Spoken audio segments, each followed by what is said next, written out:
Oh. There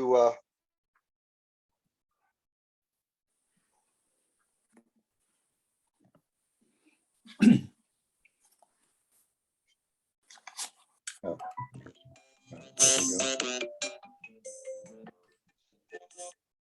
All right, let me give you your updates first. Ron and Linda says to say hello. He's a little under the weather today, so he's not going to be able to join us. Donna has a company in town that she's entertaining and will not be able to join us.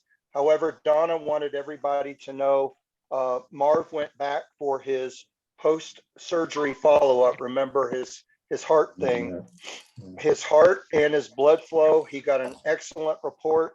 Everything looks great. She says, praise God and please share the good news and thank everyone for their prayers at Breaking Bread. Right. And let me see. Ken will not be able to join us today. He has, as he calls, pop duties. Wanted to tell me to say hi to everybody. And then last update, I had you guys praying for our friend's Val, who has the bad cancer that's being dealt with right now. They're at the hospital today, or at the clinic today.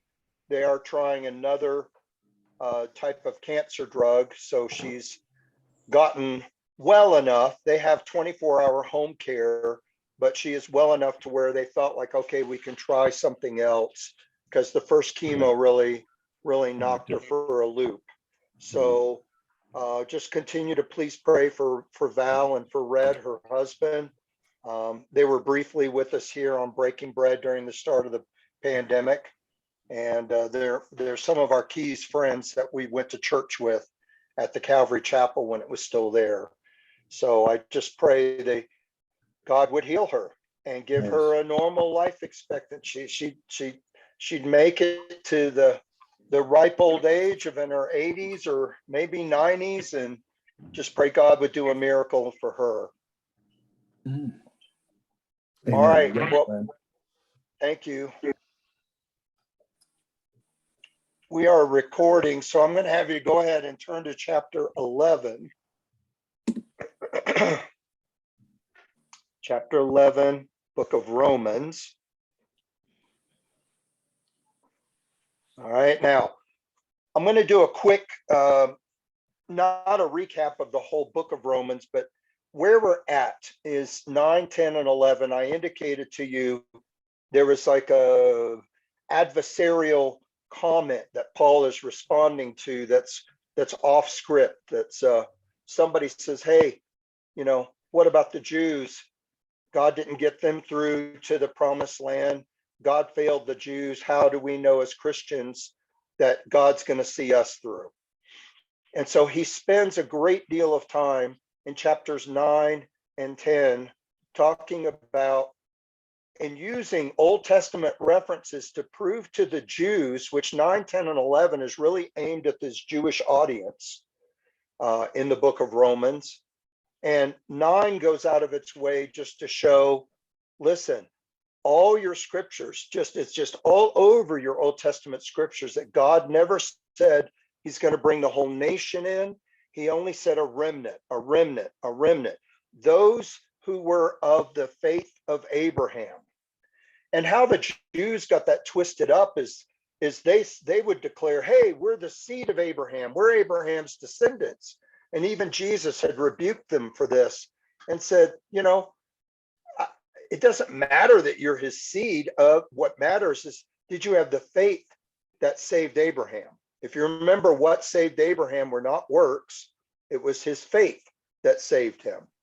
So Paul goes through the Old Testament and shows them, listen, God didn't fail, you failed. Chapter 9 was also a lot about God's sovereignty, how God always knew this was going to happen. And here's all the supporting prophecies and scriptures from Moses all the way on Isaiah, showing them God always knew you guys were the majority of you were going to miss the boat. Chapter 10 talks a little bit more about your responsibility, what you're supposed to do. and how you are responsible for your own actions. Because you can almost hear a retort from chapter 9 as we close that out, someone going, oh, what difference does it make? God's going to do whatever he's going to do. God's sovereign. I'm just a puppet. I'm just a pawn. And so 10, he takes great care in showing how the Jews personally blew this on their own. And it wasn't God's fault. He allowed them to make free choices, and they're free, even though he may have known about what they were going to choose because he's God. It doesn't in any way impede them from making a free choice. So we talked a little bit about God's sovereignty, man's free will, and that constant tension that's there between those two concepts. Now we get to chapter 11. And I love 11. 11's my favorite of these three sections because, frankly, 11 is all about hope for the Jewish people. 11 is also a very important, if you're familiar with the phrase or the term linchpin, okay? It is a key piece of theology. And I'm just going to go ahead and jump into something right now. I had it in my notes later. I'll try not to repeat myself. The church throughout the ages has taught error, and it's still being taught today. Romans 11, just read it. Read it for yourself. Read it, whatever version you want to read it in. Romans 11 makes it clear that God is not done with the Jewish nation. He is not done with Israel. And of course, any student of eschatology and time events knows that God is not done with Israel. But the church has taught for years, well, not years, hundreds, if not thousands of years, that the church has replaced the Jewish nation. And this leads to all kinds of errors. All the promises in the Old Testament that were intended, Bill and I had a great conversation about this off topic, off screen. All these promises in the Old Testament that were intended to be applied to the nation of Israel, we've pulled them forward and physically applied them to the church today. And that's just bad exegesis. That's just bad teaching. Some of those promises were for all of us, but some of those promises were specific to the nation of Israel. And the way God dealt with the nation of Israel, there were a lot of physical blessings. Crops would grow, rains would fall. There were physical things. Now, when you pull those forward into the New Testament, you can't automatically, if you're a farmer, say, well, God promised that my crops would grow. It was meant for the Jewish people. Now, you can make a spiritual application about that into your spiritual life. But as far as your physical life, a lot of these promises were meant for the Jews and the Jews alone. Do you guys get that part? So the church has taught this error that Israel has been replaced. They blew it. God's moved on to a new work, the church, and Israel's completely out of the picture. Now, why does this cause a problem? I'm going to quote later a famous scholar, Leon Morris, long since deceased. All throughout history, the Jews have been persecuted. But certainly in the last 1,000 to 1,500 years, a lot of this persecution has come from the church. The church has mistreated and horribly persecuted the Jews over centuries now and justified it because they rejected their Messiah, and they blew it, and they've been replaced now. And again, this is bad theology, and Israel is not replaced by the church. We are just inserted, and you'll see that in today, like we're a wild tree branch that's been grafted onto the main tree. You know, we're not his chosen people. Most of you are not Jewish that are on this broadcast, or even slightly Jewish. Most of us are Gentiles, and we've been grafted onto that tree we're going to talk about today. So the summation of all of this is not part of your main message, but this is really germane to you understanding why Romans 11 is an important piece of theology. I remember Dr. Bob in our Breaking Bread assemblies every week. Dr. Bob would always, when we got to say, okay, Bob, what are your prayer requests this week? Do you guys remember what he'd always pray for? He'd always pray for the peace of Jerusalem, the blessing, the safety, and the prosperity of Israel as a nation.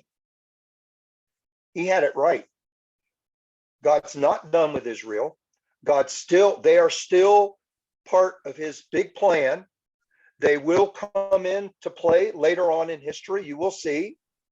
And we need to be careful that we are not in any way doing anything other than praying for the Jewish nation, because they are God's blessing, God's people that he chose, and he's not done with them yet.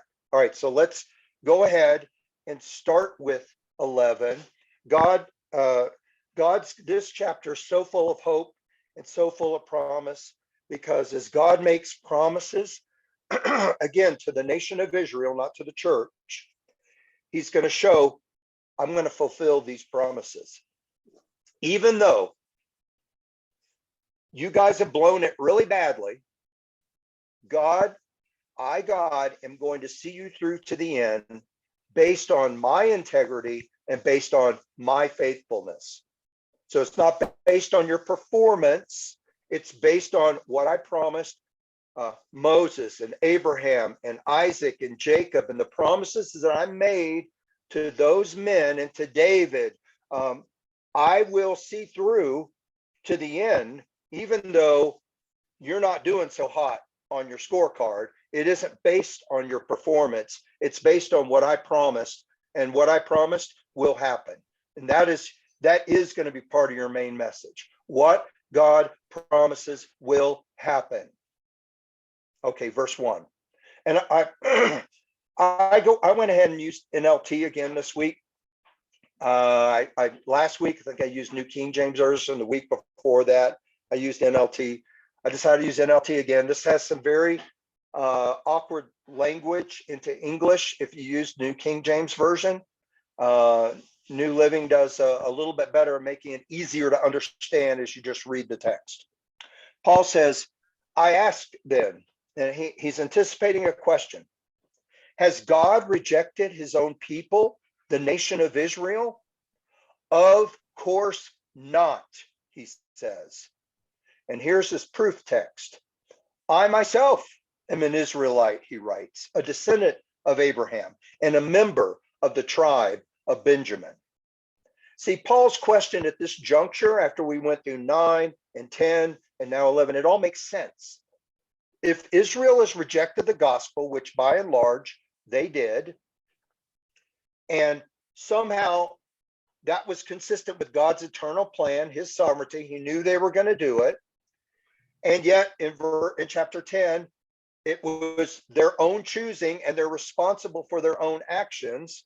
Then does that mean Israel's fate is sealed? Is it settled? Is there no possibility of restoration for the nation of Israel? Is it lights out, curtains drawn, play is over? And he answers his own question. Certainly not, exclamation point. Despite their present state, Israel is not permanently cast away. Now Paul is going to kind of elaborate on his answer. So you can see why just from verse 1, this kind of blows apart this whole, refutes this whole thing about Israel's been replaced by the church. The blessings in the Old Testament apply to the church now. This is all incorrect theology. The most of the Old Testament blessings applied specifically and physically to the nation of Israel. God's not done with them, even though the majority of them rejected their Messiah. God's still not finished with them yet. Wait till you get to the last part of today's scriptures. It's awesome. It's going to actually be called the word wonderful. It's going to be marvelous when they come back into the fold. How exciting that's going to be. But God is not done with Israel. And Paul says, you want to know what the first bit of proof is? You're looking at him, me. I was a Pharisee, a Jew's Jew, descendant of Abraham, tribe of Benjamin, taught by Gamaliel. I'm as Jewish as you get. And guess what? I didn't reject the gospel. I accepted the gospel. I'm a Christian. He's not done with Israel yet, and I'm standing here as proof of that statement. Now, it may be a remnant considering the overall Jewish population and the general rejection of the Jewish population of the message of the gospel, but I'm living proof right now and standing in front of you and others that nope, God's not done with Israel yet because he's still working through the Jewish people. And again, we've talked about that. The first 60 years of the church history, the majority of Christians in the church were of Jewish descent. It wasn't until this outreach began into outside Jerusalem and they were forced out in Paul's ministry into the Gentile world did the Gentiles start turning out in droves, and the balance scale shifted demographically. But the original church basically was started by Jewish Christians. So Paul's point is, you can't say God is done with Israel because he's still working through a remnant. It's always been a remnant. It's always been about, even in the times of Isaiah, it was about a remnant. It was never about the whole nation. And it's no different now. I'm getting hyped up. Do you guys understand this? Because it's really important. Okay. One of the minor point, but one of your things I want you to take away from the statement. Whenever we want evidence of God's work to other people, we could and should look to our own life first. This is what Paul did. He said, oh, you want proof? I'm your proof. Here's your proof. Your most powerful testimony, when we had that section on witnessing to other people a couple of weeks ago, your most powerful testimony isn't knowing scriptures and quoting and going to seminary and understanding the book of Romans forward, backwards, upside down, and sideways. Nope. Your most powerful testimony is your own. So look at Paul as an example of that. Will he explain theology? Yes. But his most powerful witness is the fact he's standing there, he's writing this letter. He said, I'm a Jew.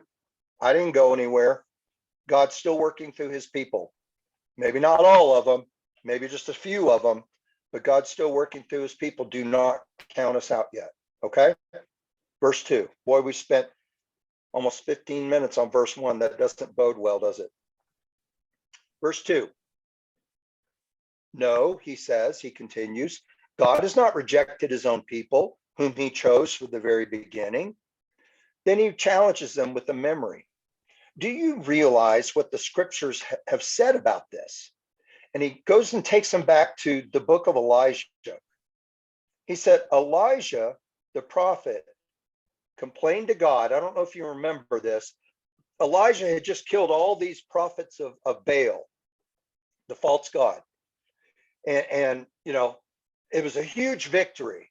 And there was a lady by the name of Jezebel, who was a queen, and she got really ticked off that he killed all of her prophets from her false god. So she let it be known far and wide, and this is a horrible paraphrase, but for expediency's sake, she let everybody know far and wide, I've got his number, and I'm going to get him. I'm going to get him. Elijah, at that point, brave Elijah, who just killed all these prophets of Baal, brave Elijah freaks out and goes into hiding. She terrified him. I'm not going to go into women men thing there, but she terrified him. So he said to the Lord, Elijah's complaining to God. He said, Lord, they have killed all your prophets. They've torn down all your altars. I'm the only one left, he says, and now they're trying to kill me too. He's complaining to God. He actually, in the next verse, which we won't read right now, but if you want to read that whole passage, he actually asks God to curse the people, to strike them all down because they've rejected, and he's the only one left. I'm the only one left, God. They're all gone. And God, compassionate, sympathetic, sits Elijah down. And do you remember what he told Elijah? He said, Elijah, no, that's not right. He said, I have 7,000 other people who have never bowed the knee to the false god Baal. 7,000. Here Elijah thinks, I'm the only one left. There's no, they're going to get me now too. And God goes, you're not the only one left. Get out of your pity party, Elijah. You got work to do. There's at least 7,000 people you don't even know about who are still my people. And it's the same today in Paul's time. He continues in verse 5. It's the same today in Paul's time. For a few of the people of Israel have remained faithful because of God's grace, his undeserved kindness in choosing them. And since it is through God's grace, then it is not by their good works. They were saved by faith. For in that case, God's grace would not be what it really is, free and undeserved. So he goes back and starts contrasting grace with works and says the two do not go together. The people, the remnant that are here they're not still continuing on in the faith because they're Jewish or descendants of Abraham or they followed the law. No, we've already been through all this, he reminds them. There is a remnant, just like there was in Elijah's time. There's a remnant today. I'm one of them. Peter's one of them. James is one of them. John is one of them. There's still a remnant there, but none of us got here by works. We all got here the same way Abraham did, through faith. Now, I realize that the majority of Jews during Paul's time had rejected the Messiah. The majority of Jews today have rejected the Messiah. Most Jews today don't even practice their own faith. They're cultural Jews, they're Jews by descent, but they may not even be practicing Jews. And those that do practice their faith, a very, very, very, very small percentage become Messianic Jews, but there's still a remnant. And this is Paul's point. God is not done with the Jews.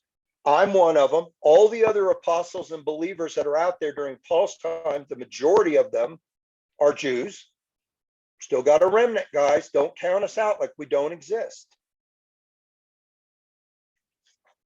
So be careful. And I want you to take away this from this section. Elijah thought he was all alone. You ever felt like that? Elijah felt like he was all alone, and he prayed to curse people. And I just want to encourage you guys, Jesus makes it clear how we're to treat our enemies. It's not easy. People being mean to you, mistreating you, and what does Jesus say? If they're your enemies and they're thirsty, what are you supposed to do? Do what Dana's doing. Look at everybody, Dana. You give them a glass of water. Thank you, Dana. That was a nice cue. Elijah was rebuked for doing this, for asking God to curse his own people. Jesus in the New Testament reminds us, don't try to get me to curse your enemies, because you do not know what I am working out in their lives for their ultimate salvation. Aren't you glad before you were a Christian, somebody didn't pray that didn't work, that somebody could have prayed to have you cursed, and yet something in your life caused you to turn to Christ, and that was all part and parcel of it, of that journey. Second thing I want you to remember from this passage is the word remnant. I thought a lot about this week. I thought about our group, Breaking Bread. Yeah, who would have thought 18 years later, this thing's still going on in this format? This format didn't exist 18 years ago. Small group, but as some of you guys, it was some very kind words, and I appreciate the emails you guys sent me after the 1 week. But it's small group, but who knows the impact that we have? We won't know till we get to heaven.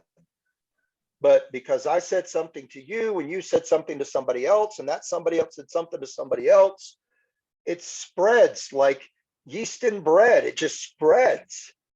We don't know the impact we have, but don't ever undersell the remnant. You think, well, less than probably 1% of the Jews today are Messianic Jews. do not, it's always been that way through history, is God's point. The very few do the very great. Look at the apostles. You had 12 of them, right? What did they do? Oh, just turn the world upside down for Jesus Christ. No biggie. I mean, it doesn't take a large, and this is hard as an American for us to embrace, because we're all about voting and numbers of people agreeing on stuff and getting the right person into office. And I get that. We're a republic that does that. I understand that. But in God's economy, it doesn't take a majority to affect great changes. It just takes a remnant. So remember that, guys. Be encouraged by that. The remnant, he goes on and makes a point. They're those who are saved by grace. And he wants just to reemphasize this point, that what you started out with, guys, let's remember this. And this will be the final point in this section before we move on to verse 7. You were saved by grace. Can I get an amen on that? A nod, something? Not through your works. Okay. I want to read you a quote from John Corson. Let's just remember, what you started with, you need to continue with. The remnant, he writes, John Corson, is made up of those who are saved by grace. Now, what's true in Israel is true for you and me as well.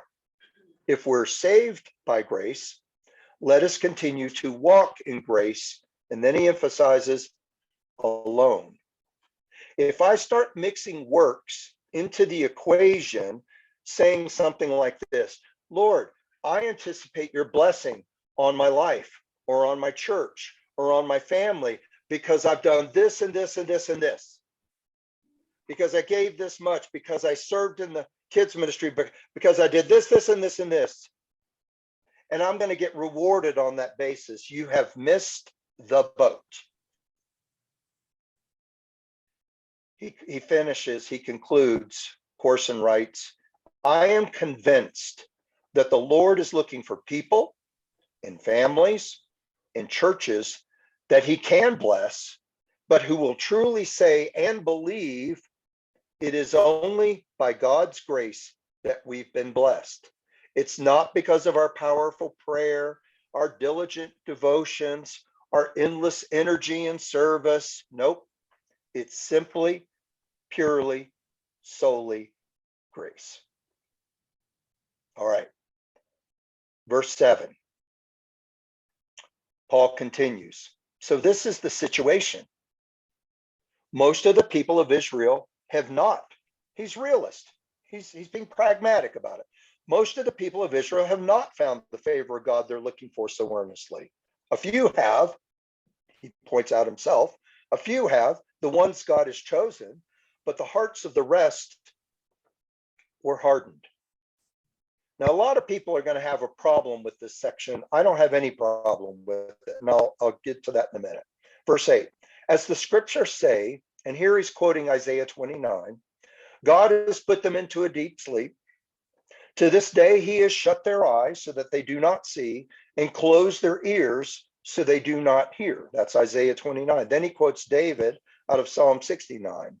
Likewise, David said, let their bountiful table become a snare, a trap that makes them think all is well. Let their blessings cause them to stumble, and let them get what they deserve.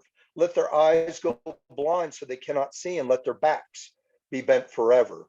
So the quote out of Isaiah is talking about seeing. Does God blind those who want to see? Because this makes it sound, you can take God's sovereignty too much into the equation and man's free will out of it. It's the balance. They go hand in hand in this case. You remember what he did to Pharaoh? He gave Pharaoh 10 chances with 10 plagues to turn and soften his heart to the Jews and let them go.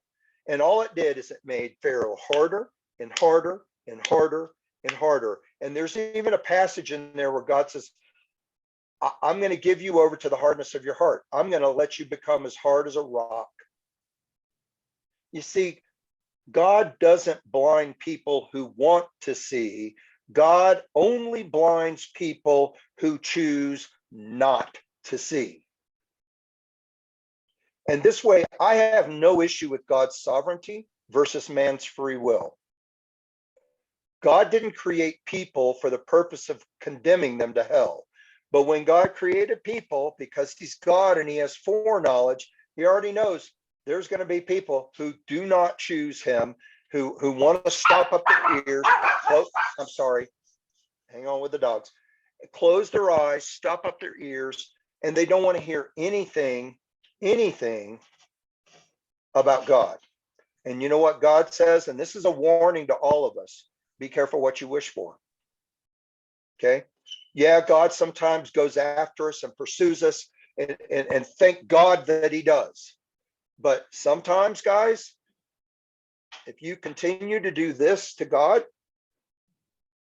and this to God, and this to God, and you keep doing it, he's going to go, all right, you're going to get what you hope, what you wish for. I'm going to harden your hearts. I'm going to close your eyes. I'm going to stop up your ears, because that's what you want to do. So God does not blind those who want to see, but only those who choose not to see. Now, the idea behind David's quote out of Psalm 69 is their very prosperity and heritage became a snare for them. And the picture he draws is everybody sitting around a big feasting table, and there's a huge banquet, and they're all stuffing their faces, and they're all looking around going, eat, drink, and be merry. We're all content. And yet that became their ruin. They were so secure in the fact that they were descendants of Abraham and they had the blessings of Abraham, they missed the boat when the Messiah came. They relied on works and their heritage and didn't give one whit about faith. All right, so we have about 3 minutes left, and we're almost to the end, actually. We'll pick it up in verse 11 when I get back, and then we get to the main message. So if you guys will do me a favor, sign off, sign back on again as quickly as you can, and we'll see you back here in just a couple minutes.